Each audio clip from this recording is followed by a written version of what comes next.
Voy a estar leyendo en la versión La Biblia de las Américas y el pasaje está en el Evangelio de Juan, el capítulo 16, desde el versículo 1 hasta el 15.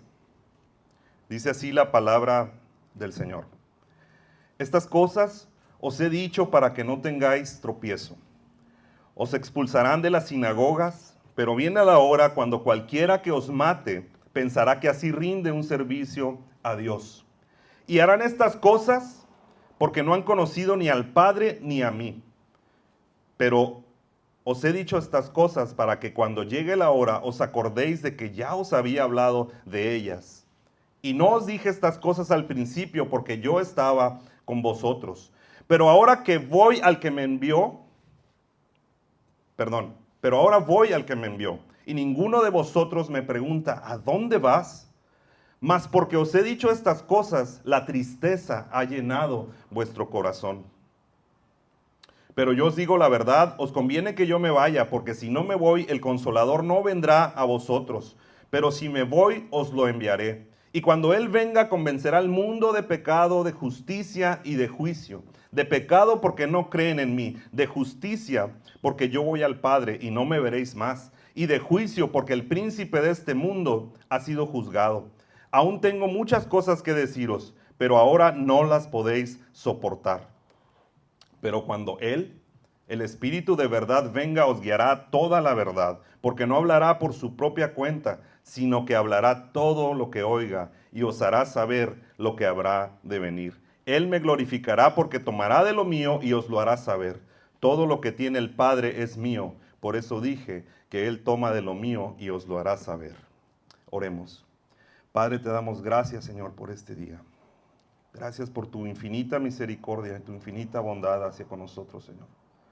Gracias, Padre, porque esa salvación tan grande que nos has dado no depende de nosotros, no depende de lo que hacemos, no depende de nuestra propia justicia, Señor, sino de lo que hizo Cristo en la cruz.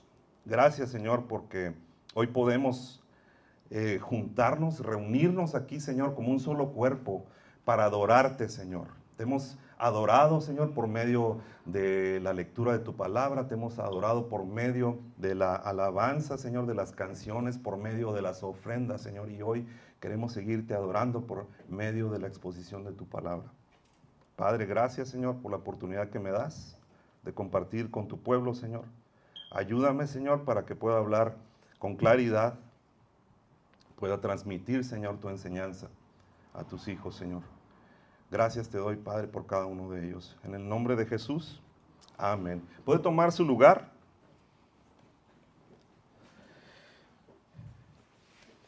Y bien, para continuar con la serie de enseñanzas del Evangelio de Juan, que tan elocuentemente y de una forma magistral han llevado aquí mis hermanos Larraguibel, el pastor Mario. El día de hoy estaremos analizando lo que forma parte del discurso del aposento alto, o el discurso de despedida de nuestro Señor Jesús hacia sus apóstoles. Este discurso da inicio en el capítulo 13, y vamos a entrar en contexto. Aquí vamos a ver cómo desde el capítulo 14 Jesús explica su relación con sus discípulos y su futura existencia en Él. Aquí podemos ver a Jesús expresarse en los versículos del 1 al 14 y particularmente en el 6, de la siguiente manera: yo soy el camino y la verdad y la vida. Luego más adelante en los versículos 15 al 31 Jesús les declara: les daré al Consolador. Ya en el capítulo 15, los primeros versículos del 1 al 15, Jesús les dice: yo soy la vid verdadera. Y más adelante en el 18 al 27 Jesús les dice: yo también he experimentado el odio del mundo. Pero aquí en particular, en el pasaje de Juan 16, los discípulos reciben una mayor comprensión del Espíritu, del Paracleto que está por venir, y del poder y de la guía que Él les brindará, así como la naturaleza de su obra en el mundo. En los versículos del 1 al 15, en los cuales nos vamos a enfocar el día de hoy, el Señor les promete: les enviaré al Consolador. Pero antes de estas cosas, el Señor está advirtiendo a sus discípulos de que padecerán a manos de los judíos. El versículo 1 dice, estas cosas os he dicho para que no tengáis tropiezo. ¿Y a qué cosa se refería aquí Jesús con esta frase? Bueno, para entenderlo es necesario retroceder un poco en la lectura. Los versículos 18 al 27 del capítulo 15 se los leo rápidamente. Si el mundo os odia, sabéis que me ha odiado a mí antes que a vosotros. Si fuerais del mundo, el mundo amaría lo suyo.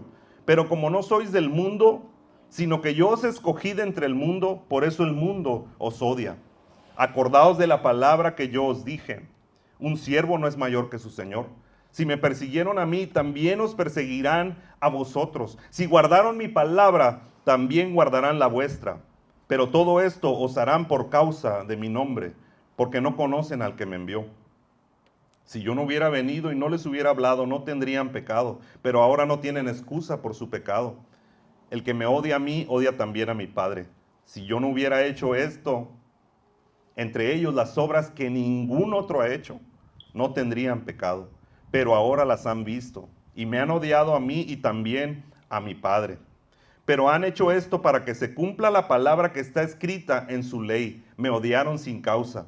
Cuando venga el Consolador, a quien yo enviaré del Padre, es decir, el Espíritu de verdad que procede del Padre, Él dará testimonio de mí, y vosotros daréis testimonio también, porque habéis estado conmigo desde el principio. Mis hermanos, Jesús les están anticipando a sus apóstoles todo esto como una advertencia a no caer. La implicación aquí en esta frase, para que no tengáis tropiezo, en su palabra original, en el griego, scandalizo, no sé si así se pronuncia, de donde proviene escandalizar, hace referencia en un sentido figurado a los discípulos que han bajado la guardia. Es algo así más o menos como cuando un animal cae en una trampa porque hay una carnada que se ha puesto allí, o el pez que ha mordido el anzuelo. Pero Jesús les hace esta advertencia de que padecerán persecución para que cuando la enfrenten no se sorprendan, no se desilusionen, para que su fe no decaiga, para que no se dejen llevar por la trampa del miedo, de ser expulsados de las sinagogas por causa de su relación con Cristo. Versículo 2, pero viene la hora cuando cualquiera que os mate pensará que así rinde un servicio a Dios. Aquí la idea es de que para aquel tiempo el matar por causa de defender la ley de Dios era algo que sucedía continuamente por parte de los judíos. Para nosotros en la actualidad, y lo podemos ver, ¿verdad?, en algunas religiones extremistas, hablando de la iglesia perseguida, también llevan a cabo asesinatos en nombre del que verdaderamente ellos creen que es Dios, aunque estén equivocados. Versículo 3, porque no conocen al verdadero Dios, ni a su Hijo Jesucristo. Pero os he dicho estas cosas, versículo 4, para que cuando llegue la hora, vemos aquí que Jesús está afirmando de que esa hora llegará. No está diciendo que tal vez llegue, no está diciendo a lo mejor va a pasar, sino que es un hecho que llegará. Para que cuando llegue la hora os acordéis de que ya os había hablado de ellas. Y no os dije estas cosas al principio porque yo estaba con vosotros. Versículo 5, pero ahora voy al que me envió. Jesús les dice nuevamente que los dejará. Y ninguno de vosotros me pregunta, ¿a dónde vas? Aquí, en este punto es importante mencionar lo que encontramos o lo que llamamos una aparente contradicción, ¿verdad? Porque todos sabemos, los que estamos aquí, que la Escritura no se contradice. Pero hay que recordar que en el capítulo 13, el versículo 36, al comienzo de este discurso de Jesús, Pedro le pregunta, Señor, ¿a dónde vas? Y Jesús le respondió, a donde yo voy tú no me puedes seguir ahora, pero me seguirás después. El Señor les estaba diciendo a sus apóstoles desde el 34, un mandamiento nuevo os doy, que os améis los unos a los otros, que como yo os he amado, así también os améis los unos a los otros. Pero parece indicar todo que lo único que había en la mente de Pedro era, Señor, ¿por qué me dejas? Más adelante, en el capítulo 14, el versículo 5, Tomás sugiere la misma pregunta. Señor, si no sabemos a dónde vas, ¿cómo vamos a conocer el camino? De esta conversación surge el versículo que todos conocemos, Juan 14, 6, yo soy el camino y la verdad y la vida, nadie viene al Padre sino por mí. Es probable que aquí el Señor está hablando simplemente de que en ese momento preciso, en esa hora nadie le había hecho la pregunta, pero también es posible que, como lo expresa Donald Carson, en su comentario de Juan, las preguntas de Pedro y Tomás respectivamente hayan tenido que ver con el dolor de la separación. Es algo así como cuando un papá ha quedado en hacer alguna actividad con su hijo, ¿verdad? Un niñito de 10 años, y todos sabemos cómo reaccionan los niños a algo así. El papá le dice, vámonos de campamento. Una noche antes el niño se va a dormir hasta con su sleeping bag, se pone sus zapatos o los deja ahí a un ladito de la cama, su mochila lista, la navaja que el abuelo le regaló a escondidas de sus padres. Está emocionado por la aventura, cuando de repente a la mañana siguiente el papá recibe una llamada urgente, donde él tiene que dejar todo lo que está haciendo, todos sus planes para ir al trabajo por algo que pasó, algo que necesita urgentemente de su presencia. Cuando el niño se entera, desilusionado y desanimado, le pregunta, papi, ¿a dónde vas? El niño sabe que su papá va al trabajo, pero la pregunta en realidad es más bien una protesta, ya que esta situación inesperada, esta situación repentina, lo está afectando directamente a él. Y lo que realmente este niñito quiere decir es, ¿por qué me dejas? Bueno, algo parecido, los discípulos habían estado haciendo esta clase de preguntas, pero realmente no habían hecho las preguntas a profundidad, esas preguntas necesarias para llegar a entender qué implicaba para ellos la partida de Jesús. Habían estado absortos, habían estado perplejos en su propio duelo por la inminente pérdida de su maestro. Además, todos sabemos que ellos tenían muy arraigada la idea de que los Mesías no mueren, de que los Mesías no se van. Los 4 evangelios en su esencia nos aseguran que ninguno de los apóstoles, hasta antes de la cruz, albergaba la idea o era real en ellos la idea de que Jesús, su Mesías, sería al mismo tiempo un rey conquistador, un siervo sufriente, un siervo moribundo, pero además de esto sería el Señor resucitado. Así que en este punto la pregunta que salta a la vista es ¿qué tanto de lo que Jesús había venido hablando acerca del regreso al Padre entendían realmente los apóstoles?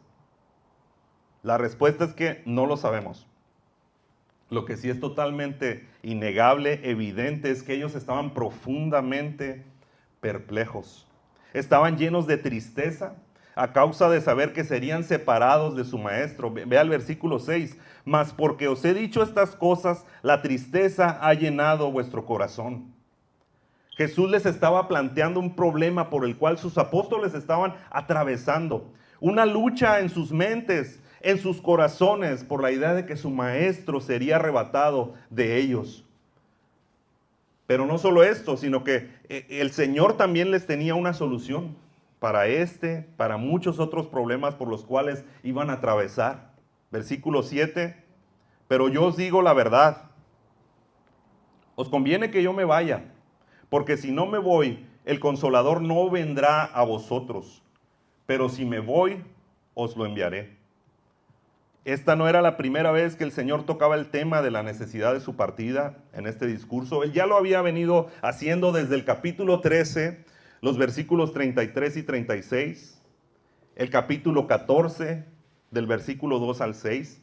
Solamente que en este momento la diferencia con las otras veces es que aquí Él lo conecta directamente y con un claro énfasis en la esencialmente necesaria venida del Paracleto. Entonces, mis hermanos, aquí es necesario dejar dos cosas en claro. Y la primera es que el intercambio, por así decirlo, o la transición de Jesús hacia el Paracleto era de un beneficio absolutamente mayor para los discípulos. Esta transición de la que ha estado hablando Jesús en su discurso presenta la venida de otro consolador como una mejor forma, incluso superior, de relacionarse con Cristo y con el Padre. La partida de Jesús no significaría su ausencia. Por el contrario, esto conllevaría a una magnificación de su presencia en las vidas de todos los que creen en Él, ya que por medio de este Paracleto, Cristo vendría a morar en sus corazones. Juan capítulo 14, versículos 19 al 20, dice así: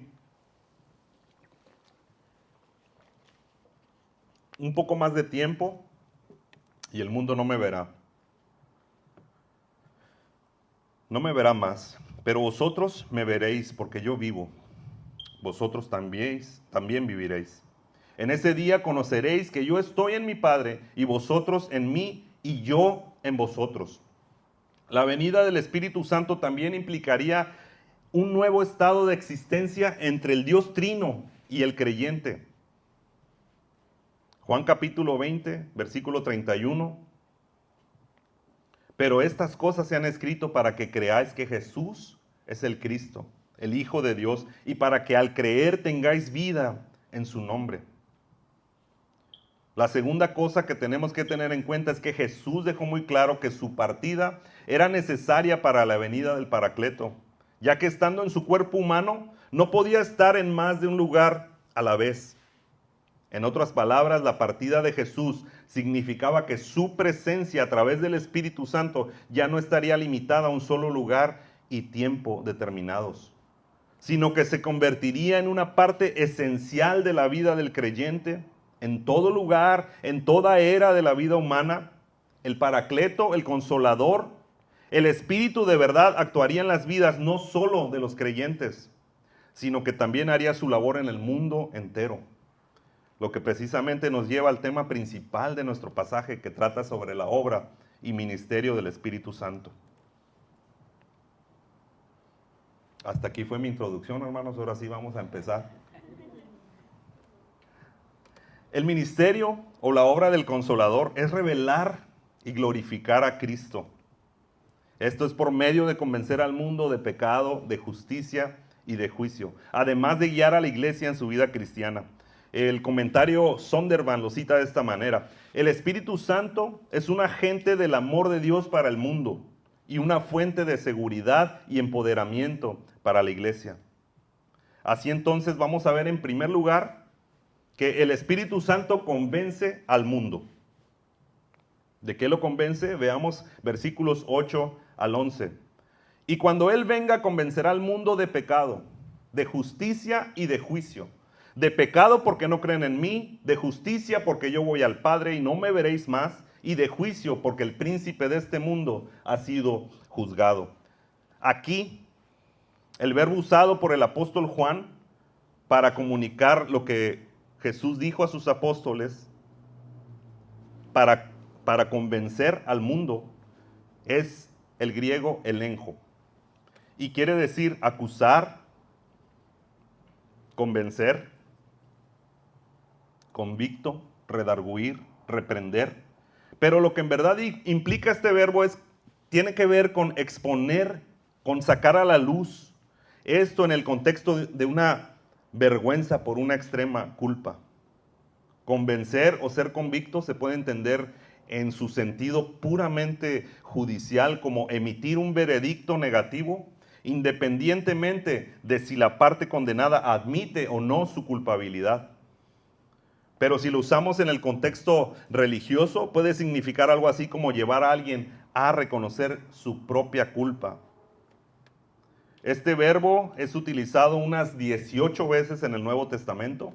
Voy a mencionar algunas citas que por falta de tiempo no puedo leerlas todas, pero la encontramos en Mateo capítulo 18, versículo 15. Y si tu hermano peca, ve y repréndelo. Ahí está, a solas. Si te escucha, has ganado a tu hermano.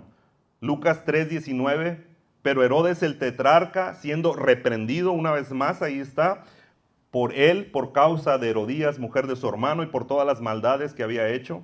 El que sigue me encanta porque la traducción del verbo da justo en el sentido original. Juan capítulo 3, versículo 20, porque todo el que hace lo malo odia la luz y no viene a la luz para que sus acciones no sean expuestas. Lo mismo en Juan 8:46, Primera de Corintios 14:24, entre otros.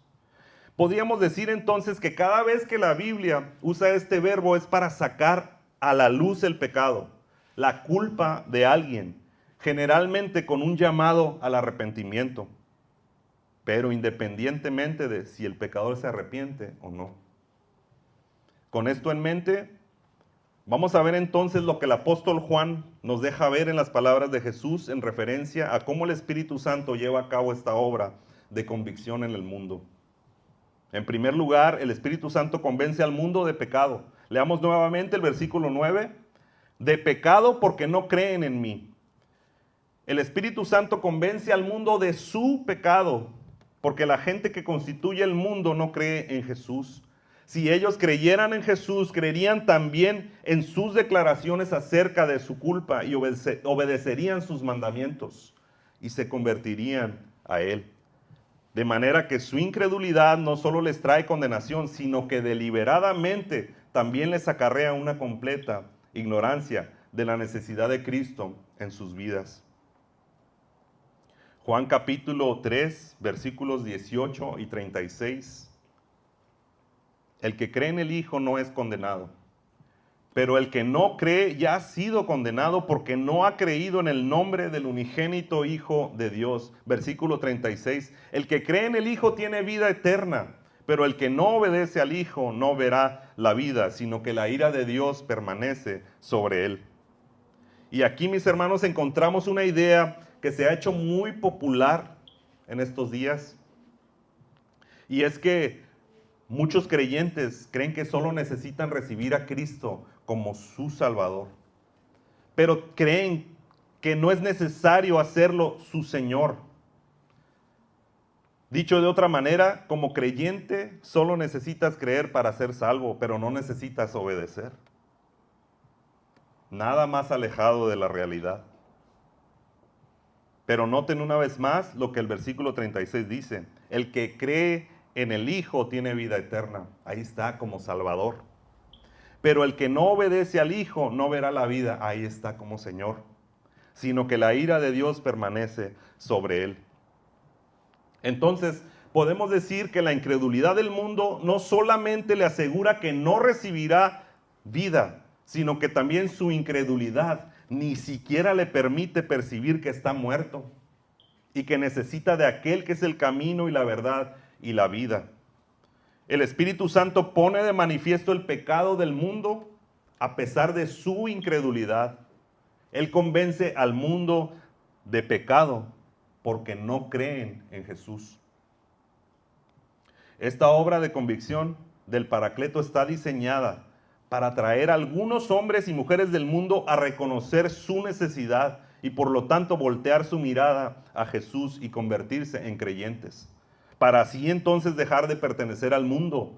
Pero para otros, y creo yo que este es el enfoque que veo en Juan, esta obra hace evidente su incredulidad y su culpa, aunque no respondan a fe, ya que ya han sido condenados, como acabamos de leer. Pero el Espíritu Santo no solo convence al mundo de pecado, como ya vimos, sino que también, en segundo lugar, el Espíritu Santo convence al mundo de justicia. Versículo 10. porque yo voy al Padre y no me veréis más. Y aquí a lo mejor algunos de ustedes, al igual que yo, podrían argumentar de que es muy extraña la idea de convencer al mundo de justicia. Sin embargo, aquí existe un paralelismo en la sintaxis de estas dos palabras, pecado y justicia, y que es muy claro. Y esta es la forma más sencilla de abordar el verbo que mencionamos hace un momento, el enjo, para convencer. De hecho, aquí, mis hermanos, es la única parte en los 4 evangelios donde se usa la palabra griega dikaiosune para justicia, que se define como equidad, específicamente justificación del creyente, e implica el percibirse a sí mismo como inocente, como justo o santo. Y el contexto aquí determina muy bien lo que la fuerza que Juan quiere darle. Probablemente el apóstol Juan está usando esta palabra en el mismo sentido que la utiliza el profeta Isaías en el capítulo 64, donde dice que todas nuestras obras justas son como trapos de inmundicia. O como dice la Septuaginta, que todas las obras de justicia de las personas de los tiempos de Isaías eran como trapos de menstruación. A lo largo y ancho de los 4 evangelios aparece mucho de esta justicia religiosa, incluso aunque no se utilice la palabra. Un ejemplo serían las reglas del día de reposo. Eran estrictamente observadas por los fariseos. Sin embargo, al mismo tiempo, estos condenaban a Jesús por sanar enfermos precisamente el día de reposo. Juan capítulo 5, donde Jesús sana a un hombre que había estado paralítico por 38 años. Algunos de ustedes se recordarán de este pasaje del estanque de Betesda. En el versículo 16, a causa de esto los judíos perseguían a Jesús porque hacía estas cosas en el día de reposo. Estos poseedores de la ley de Moisés, que se percibían a sí mismos como hombres justos, tristemente al mismo tiempo estaban tratando de matar a Jesús. Juan 7:19, ¿no os dio Moisés la ley? Y sin embargo ninguno de vosotros la cumple. Jesús hablando a los fariseos, ¿por qué procuráis matarme? Mis amados hermanos, nuestra propia justicia es absolutamente inadecuada a los ojos de Dios. De hecho, Pablo usa la palabra justicia en ese mismo sentido, hablando del pueblo de Israel cuando escribe en Romanos capítulo 10, versículo 3. Pues desconociendo la justicia de Dios y procurando establecer la suya propia, no se sometieron a la justicia de Dios. En otras palabras, ellos no recibieron por fe la justicia que Dios nos provee a través de Cristo, porque ellos creían que su justicia era suficiente. Y mucho del problema que el mundo tiene en la actualidad con el Evangelio es que se ve a sí mismo como personas buenas que de vez en cuando hacen cosas malas. ¿Les suena la frase? Que no hacen daño a nadie, que incluso hacen muchas o algunas cosas para Dios, como ir a la iglesia los domingos, como ayunar 1 o 2 veces por semana, como abrir sus casas para recibir a los hermanos, cuando la realidad es totalmente opuesta. Nosotros no somos personas que de vez en cuando hacemos cosas malas. Y todo porque a veces usamos la excusa nefasta de que nadie es perfecto. No, mis hermanos, nosotros somos personas malas que de vez en cuando, y porque por la gracia de Dios hacemos algunas cosas buenas. Nuestra justicia no es suficiente para llegar al cielo. Ese mismo problema lo tenía incluso el apóstol Pablo antes de venir a Cristo. Él confiaba en su propia justicia. Filipenses capítulo 3, versículos 5 al 9, nos deja ver en lo que Pablo confiaba. Decía Pablo de sí mismo, circuncidado el 8º día, del linaje de Israel, de la tribu de Benjamín, hebreo de hebreos. En cuanto a la ley, fariseo. En cuanto al celo, perseguidor de la iglesia. En cuanto a la justicia de la ley, escuche, hallado irreprensible. Pablo confiaba en lo que había en su exterior, porque ese era en el concepto de los fariseos, eso era lo que contaba, el exterior, lo que mostrabas, pero él no estaba hablando del corazón. Pero cuando este hombre fue transformado, dice el versículo 7, pero todo lo que para mí era ganancia, lo he estimado como pérdida por amor de Cristo. Y aún más, yo estimo esto como pérdida todas las cosas, yo estimo como pérdida todas las cosas en vista del incomparable valor de conocer a Cristo Jesús, mi Señor, por quien lo he perdido todo y lo considero como basura, a fin de ganar a Cristo y ser hallado en Él. Y escuche, no teniendo mi propia justicia derivada de la ley, sino la que es por la fe en Cristo, la justicia que procede de Dios sobre la base de la fe. Mis amados hermanos, la verdadera justicia no es la nuestra. La verdadera justicia es una justicia que es de Dios. Es una justicia que Él imparte al pecador cuando éste deposita su fe en Cristo por pura gracia y por medio del Espíritu Santo. Y la razón del por qué el Paracleto convencerá al mundo de justicia es porque hasta este punto era Jesús quien venía realizando esta obra en las personas a las que Él tenía acceso. Por todas partes Jesús enseñaba, siempre demostraba y ponía al descubierto al mundo y lo vacío de sus pretensiones y sus afanes, exponiendo con su luz la densa oscuridad de este tal y como era. Juan capítulo 3, versículos 19 al 21. Y este es el juicio, que la luz vino al mundo y los hombres amaron más las tinieblas que la luz, pues sus acciones eran malas. Versículo 20, porque todo el que hace lo malo odia la luz y no viene a la luz para que sus acciones no sean expuestas. Lo leíamos hace un momento.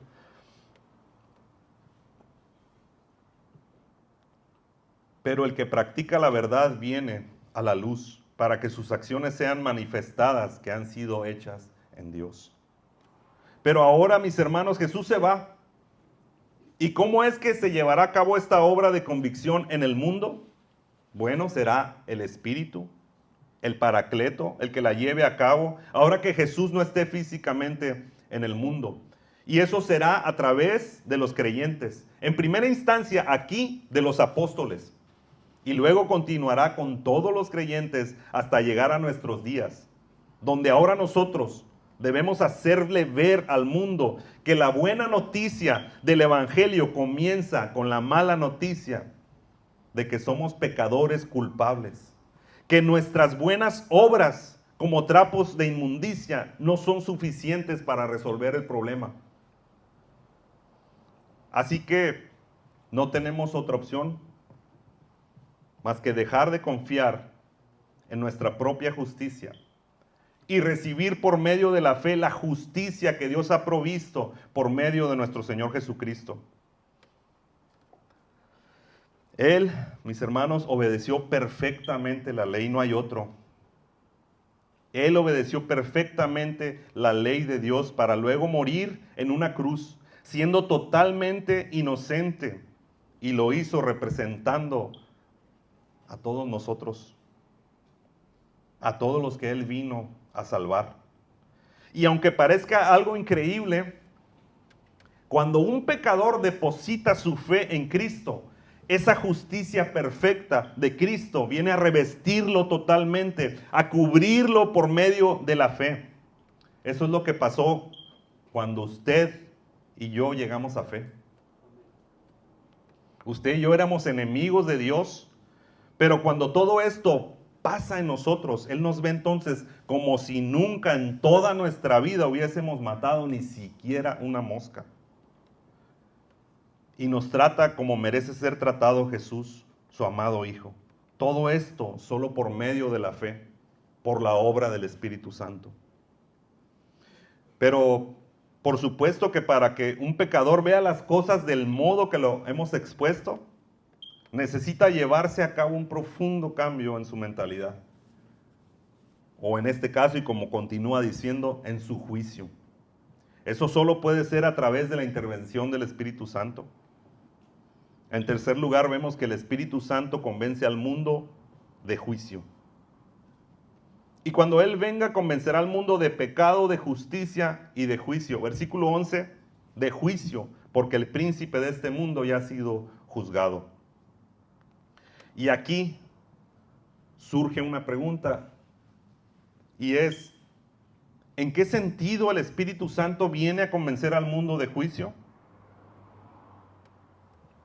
Bueno, como ya vimos anteriormente, el verbo convencer quiere decir que viene a poner al descubierto, viene a hacerle ver la culpabilidad entonces de su juicio, para revelarle acerca de la vergüenza que debería sentir por el juicio que ha hecho, en el sentido de lo que sigue diciendo. Porque el príncipe de este mundo ya ha sido juzgado. Y aquí, mis hermanos, les hago una pregunta. ¿Dónde y en qué momento fue juzgado el príncipe de este mundo? Así es. Obviamente, sin lugar a dudas, en la cruz del Calvario. En Juan capítulo 12, versículo 31, con miras hacia la cruz, Cristo dice lo siguiente: ya está aquí el juicio de este mundo. Ahora el príncipe de este mundo será echado fuera.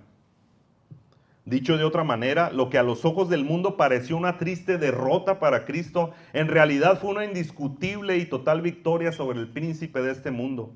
La gloriosa verdad que nos trae salvación es que Cristo murió en aparente debilidad, en aparente derrota en la cruz del Calvario por tus pecados y por los míos. Pero lamentablemente ese no es el juicio que el mundo hace de ese gran acontecimiento en la cruz.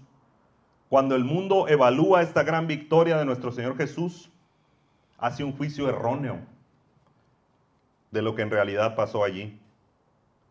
Y es aquí cuando la intervención del Espíritu Santo es crucial para traer convicción al pecador.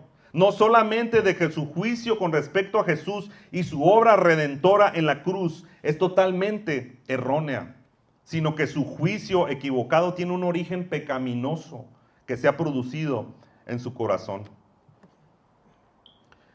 Y no podemos negar, mis hermanos, que la verdad es que este mundo prefiere pensar que la muerte de Jesús en la cruz fue una derrota. Prefiere pensar esto antes que pensar en Él como un Salvador victorioso, porque entonces de esa manera no tendría más opción que someterse al señorío de Cristo. Pero la transformación que la obra del Espíritu Santo hace en el corazón de algunos pecadores trae como resultado que de repente ellos comienzan a ver a Cristo de manera diferente. El apóstol Pablo escribe en 2 de Corintios, capítulo 4, versículos 3 y 4. Y si todavía nuestro evangelio está velado, para los que se pierden está velado, en los cuales el Dios de este mundo ha cegado el entendimiento de los incrédulos, para que no vean el resplandor del evangelio de la gloria de Cristo, que es la imagen de Dios. Entonces, podemos decir que el hombre incrédulo está ciego y por lo tanto no puede hacer una evaluación correcta de Jesús y su obra redentora. Para el mundo, el pobre Jesús murió derrotado en la cruz del Calvario. Existen películas sobre esto. Aquella película tan famosa como conocemos, esa película de Mel Gibson, ¿verdad? La Pasión de Cristo.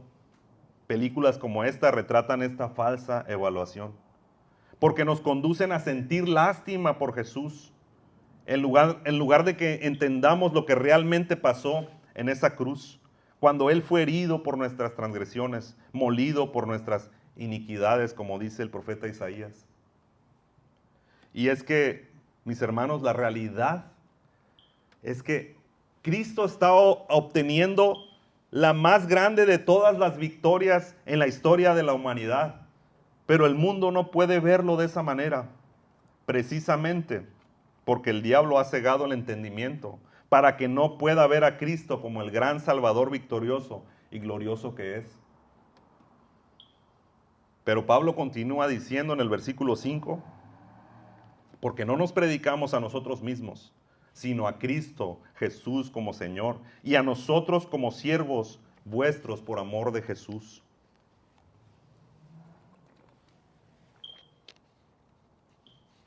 En otras palabras, el mundo está ciego. El diablo ha cegado su entendimiento. El mundo no le da la gloria a Jesús porque no la puede ver.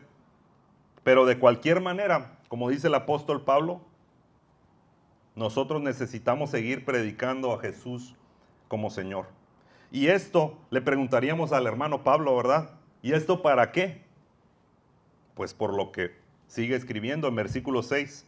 Pues Dios, que dijo que de las tinieblas resplandeciera la luz, es el que ha resplandecido en nuestros corazones para iluminación del conocimiento de la gloria de Dios en la faz de Cristo.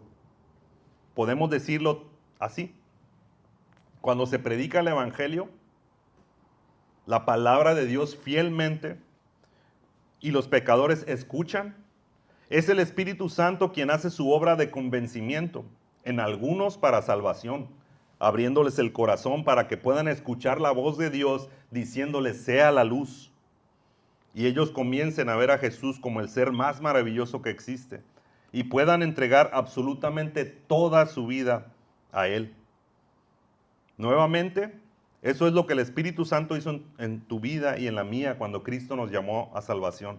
Pero lamentablemente para otros, esta obra de convencimiento es por juicio, es para condenación porque no creen.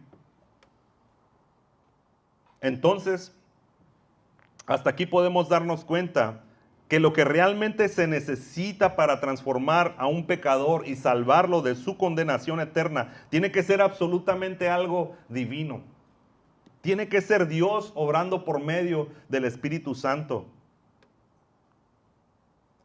R.C. Sproul dijo alguna vez: la voluntad humana en todo tiempo y en todo lugar está opuesta a Dios. Así que la única forma en que alguien pueda elegir a Cristo voluntariamente es si Dios interviene. Nosotros, mis hermanos, los que predicamos, los que enseñamos, no podemos en nuestras propias fuerzas transformar a nadie. Por más elocuentes que seamos, por más preparados teológicamente hablando que nos encontremos, es por medio de la obra del Espíritu que la persona tiene que ser convencida de estas tres cosas: de que es un pecador culpable y merece el castigo eterno, pero también tiene que ser convencido de que su supuesta justicia es un trapo de inmundicia delante de Dios. Y tiene que ser convencido que está totalmente equivocado en cuanto a las cosas espirituales, pero sobre todo en su juicio respecto a Jesús y su obra redentora.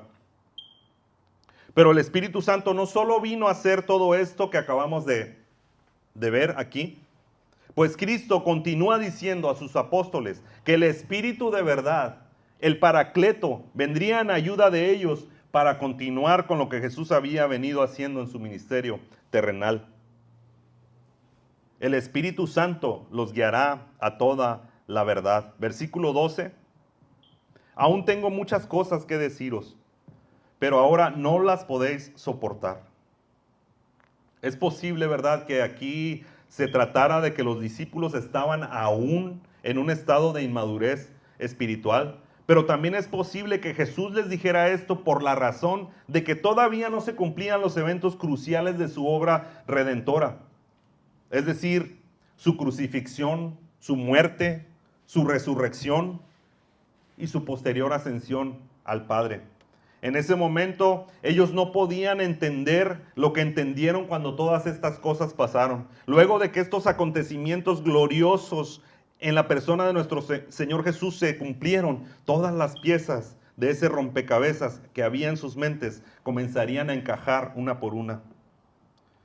Hay que recordar, ¿verdad?, que no se nos olvide que ellos estaban antes de la cruz. No tenían la ventaja que nosotros tenemos ahora, con todo el Evangelio revelado en nuestras Biblias. Entonces, cuando ellos pasaron por estos hechos, cuando se cumplieron todos estos hechos después de la cruz, ellos comenzarían a entender claramente el Evangelio y todo lo que conlleva. Todo esto por la obra del Espíritu Santo. Versículo 13. Pero cuando Él, el Espíritu de verdad, venga, os guiará toda la verdad, porque no hablará de su propia cuenta, sino que hablará todo lo que oiga y os hará saber lo que habrá de venir. Dicho sea de paso, mis hermanos, aquí esta promesa no era para todo el mundo. Esta promesa en ese momento era solo para los apóstoles, que en ese momento se encontraban perplejos. Veamos una vez más. Pero cuando venga el Espíritu de verdad, Él los guiará a ustedes, los apóstoles, a toda la verdad, porque no hablará de su propia cuenta, sino que hablará todo lo que oiga y os hará saber todo lo que habrá de venir. Aquí tenemos, mis hermanos, algo maravilloso, algo sorprendente, porque el Espíritu Santo, siendo la tercera persona de la divinidad, no hablaría por su propia cuenta, sino que iba a continuar con la enseñanza de Jesús, quien es la verdad. Que por cierto, tampoco Jesús en su ministerio terrenal habló por su propia cuenta. Juan capítulo 7, versículos 16 al 18. Jesús entonces les respondió y dijo: mi enseñanza no es mía, sino del que me envió. Si alguien quiere hacer su voluntad, sabrá si mi enseñanza es de Dios o si hablo de mí mismo. El que habla de sí mismo busca su propia gloria, pero el que busca la gloria del que le envió, este es verdadero y no hay injusticia en él.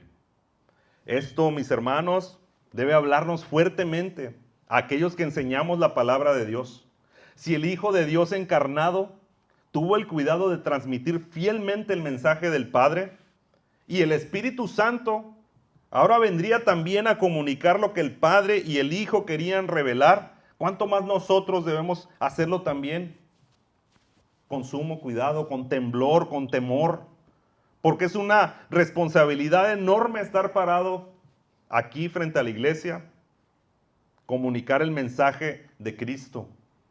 Nosotros debemos estar absolutamente seguros de que lo que estamos diciendo es exactamente lo que Dios está comunicando en su palabra y nada más. Mis opiniones personales o las de cualquier otro que se pare aquí a enseñar, y aquí voy a robarme una frase de mi suegro, que ya está disfrutando de la presencia del Señor, pero mis opiniones personales no valen ni un penny partido por mitad. Nuestras opiniones personales no sirven para nada, pues lo que hemos estado haciendo es predicar la palabra de Dios y nada más. Este fue el ejemplo que nos dejó nuestro Señor Jesús. Juan capítulo 12, versículos 49 y 50. Porque yo no he hablado por mi propia cuenta, sino que el Padre mismo que me ha enviado me ha dado mandamientos sobre lo que he de decir y lo que he de hablar. Y sé que su mandamiento es vida eterna, por eso lo hablo. Lo hablo tal como el Padre me lo ha dicho.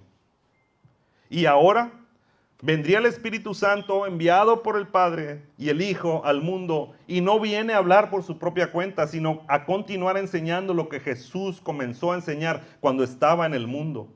Esto es, la verdad que los discípulos necesitaban conocer acerca de Cristo y su obra redentora, así como de las cosas que iban a suceder como fruto de esa obra redentora. Lo que nos lleva a la tercera y última enseñanza que yo puedo ver en este pasaje que me fue otorgado. El Espíritu Santo glorifica a Cristo. El versículo 14 dice: Él me glorificará porque tomará de lo mío y os lo hará saber. Mis hermanos, el objetivo central del Espíritu Santo no es el de hacernos llorar al escuchar un mensaje, no es el de hacernos sentir bonito, no es el de hacernos brincar de alegría.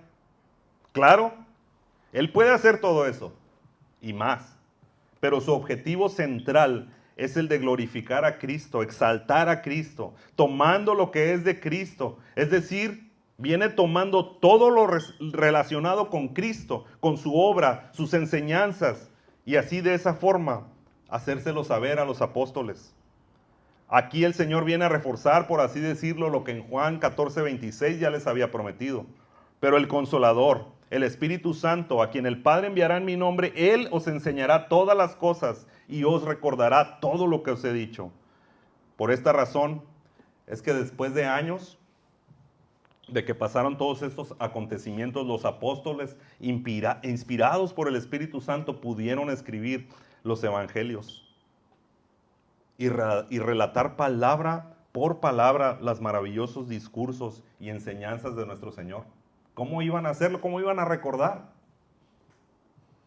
Esta obra del Espíritu Santo prometida a los apóstoles en ese tiempo, ahora nos beneficia a nosotros, porque ahora tenemos en nuestras manos el libro que ellos escribieron por inspiración del Espíritu Santo. Pero fueron ellos los que fueron guiados a toda verdad. La verdad que ellos necesitaban conocer acerca del Evangelio, para que ahora nosotros pudiéramos tener toda la verdad que necesitamos saber acerca de Dios en nuestras Biblias. El versículo 15, todo lo que tiene el Padre es mío, por eso dije que Él toma de lo mío y os lo hará saber. Mis amados hermanos, como lo dice el pastor dominicano Sugel Michelén, el Nuevo Testamento no es otra cosa que una amplia explicación del Evangelio para que entendamos quién es Jesús y qué fue lo que Él hizo a nuestro favor a través de su vida, muerte y resurrección. Así que en la misma medida en que la iglesia entiende lo que el Nuevo Testamento revela acerca de Jesús y acerca del Evangelio, en esa misma medida la iglesia se prepara para darle gloria a Jesús. Él me glorificará. ¿Y cómo será esto, Señor? Enseñándoles a ustedes, los apóstoles, la verdad acerca de mí, acerca del Evangelio, para que puedan transmitirlo a las siguientes generaciones de creyentes, para que ellos me glorifiquen enseñando fielmente la verdad revelada en las Escrituras.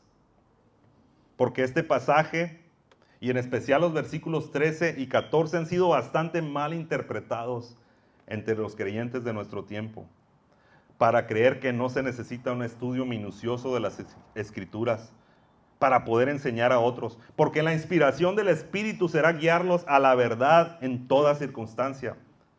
Se ha usado también como pretexto para la poca preparación de un sermón, por ejemplo. Yo he escuchado predicadores que dicen, yo no preparo bosquejo, yo no preparo nada, yo agarro un texto y me paro frente a la congregación y lo que el Espíritu me diga.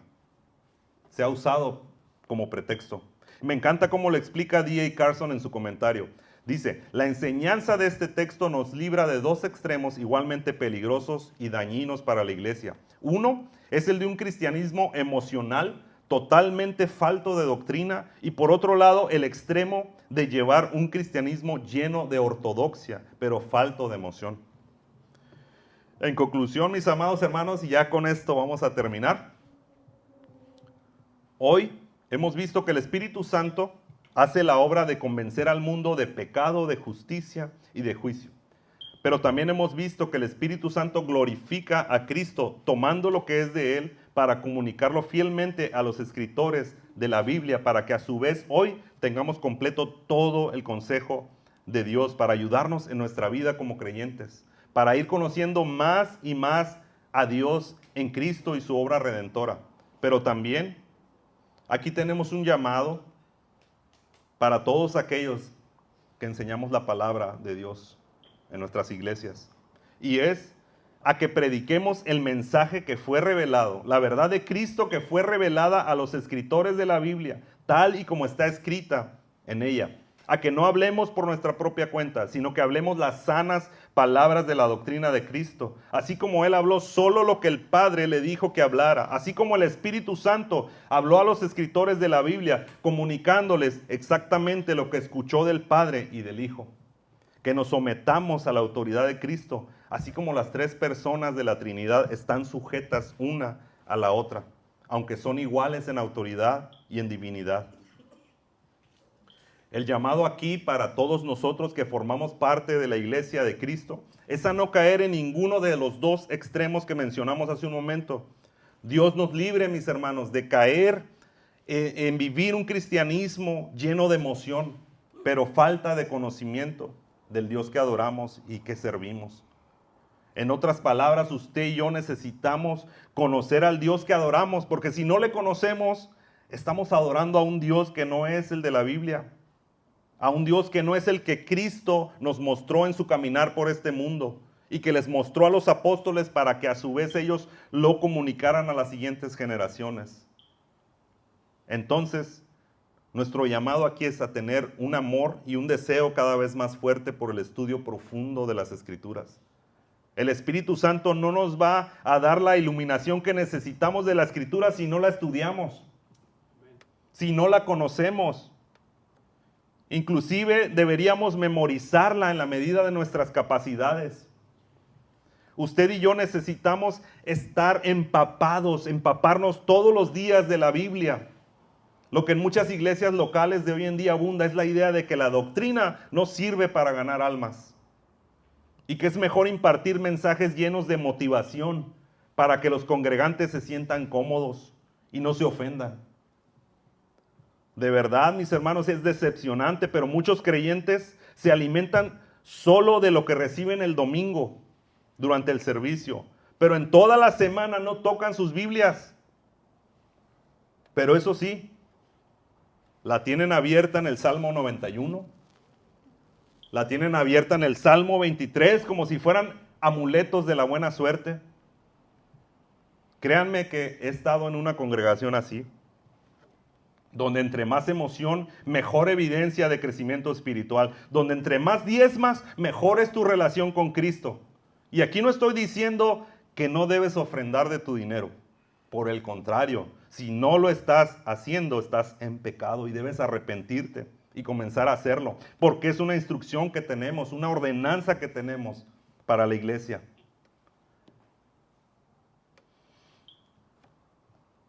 Pero que Dios nos libre también de caer en el otro extremo, el de vivir un cristianismo desbordado de ortodoxia, conocimientos teológicos, pero carente de emoción, falto de pasión, de amor. Usted y yo necesitamos las dos cosas. Necesitamos tener una pasión desbordante para vivir un cristianismo lleno de gozo al conocer a nuestro Dios en todas sus perfecciones. Pero también necesitamos empaparnos de la palabra todos los días para que ésta transforme nuestras mentes y corazones todos los días y podamos vivir para la gloria de Dios. Por otro lado, puede que haya alguien, inclusive decir que profesa fe, que sigue creyendo que no tiene pecado, que sigue confiando en su propia justicia y en sus buenas obras, pero también sigue cegado del entendimiento para poder tener un juicio correcto de las cosas espirituales, pero sobre todo sigue teniendo una errónea percepción del sacrificio de Cristo y su obra redentora. Déjeme decirle que también hay un llamado para usted. Hoy puede acercarse a Dios, pedirle que le perdone sus pecados, que le dé el don de la fe que solo viene de Él, para que pueda ver a Cristo como lo que es, el ser más maravilloso de todo el universo. Filipenses 2 dice que Él entregó su vida, se humilló hasta lo sumo, no importándole el ser igual a Dios como cosa a que aferrarse, sino que se despojó a sí mismo tomando forma de siervo y estando en condición de hombre se hizo obediente hasta la muerte y muerte de cruz. Más adelante sigue diciendo, por lo cual Dios también le exaltó hasta lo sumo y le confirió el nombre que es sobre todo nombre, para que al nombre de Jesús se doble toda rodilla de los que están en el cielo, en la tierra y debajo de la tierra, y toda lengua confiese que Jesucristo es Señor, para gloria de Dios Padre. Nicodemo fue un fariseo, maestro de la ley, que confiaba en su propia justicia. Si Nicodemo viviera hoy, sería un miembro distinguido del club campestre, del club Britannia. Tendría un asiento reservado en la iglesia más prominente de la ciudad. Pero mire lo que Jesús le dijo en Juan capítulo 3. En verdad te digo que el que no nace de nuevo no puede ver el reino de Dios. Nicodemo, aunque tú seas un maestro de la ley, aunque tú te sepas todos los mandamientos y los hayas obedecido desde que naciste hasta hoy, te hayas sacado puros dieces en la escuela dominical, te sirve todo esto para tu vida, ¿sí? Pero no te sirve de nada en cuanto a la salvación, porque es necesario que nazcas de nuevo y creas en el unigénito Hijo de Dios, por lo que más adelante Jesús le declara lo que es el centro del evangelio para salvación de los perdidos. En el versículo 16, porque de tal manera amó Dios al mundo, que dio a su Hijo unigénito, para que todo aquel que en él cree no se pierda, mas tenga vida eterna. El pastor recientemente fallecido, ustedes lo conocieron muy bien, el pastor John MacArthur, dice en su comentario de Juan que solo hay dos respuestas posibles a la obra de convencimiento del Espíritu Santo, y son el arrepentimiento o el rechazo. Los creyentes recibiremos hostilidad de quienes rechacen esta convicción. El fin de ellos es que sufrirán pena de perdición, excluidos de la presencia del Señor y de la gloria de su poder. Quienes se arrepientan cuando el Consolador los convenza pasarán la eternidad en gloria y alegrías celestiales e inexpresables. Pero mientras estamos en esta vida, enfrentaremos ardientes pruebas de persecución. Pero gloria a Dios, ya que no estaremos solos. Porque como dice Primera de Juan 4:4, hijos míos, vosotros sois de Dios y los habéis vencido, porque mayor es el que está en vosotros que el que está en el mundo. Sigamos predicando la buena noticia, haciéndoles saber a los perdidos de que la mala noticia de la que son partícipes tiene una buena noticia de salvación para vida eterna en la obra redentora de nuestro Señor Jesús, y que su palabra obre en todos nosotros por el poder de su Espíritu Santo. Vamos a orar. Padre, gracias. Gracias, Señor, por tu palabra. Gracias, Rey, porque te has manifestado, Señor, en ella, te has dado a conocer y no tenemos excusas, Señor. Hemos escuchado tu mensaje, hemos escuchado tu evangelio. Padre, te pedimos, Señor, que esa semilla de tu palabra, Señor, sea sembrada en buena tierra. Que tu palabra, Señor, dé fruto en los oyentes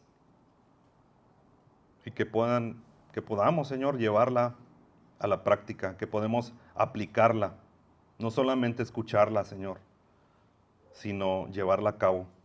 Ayúdanos, Padre, sé con nosotros, que tu Espíritu Santo, Señor, nos guíe por el camino, Señor, y que podamos conocerte más y más.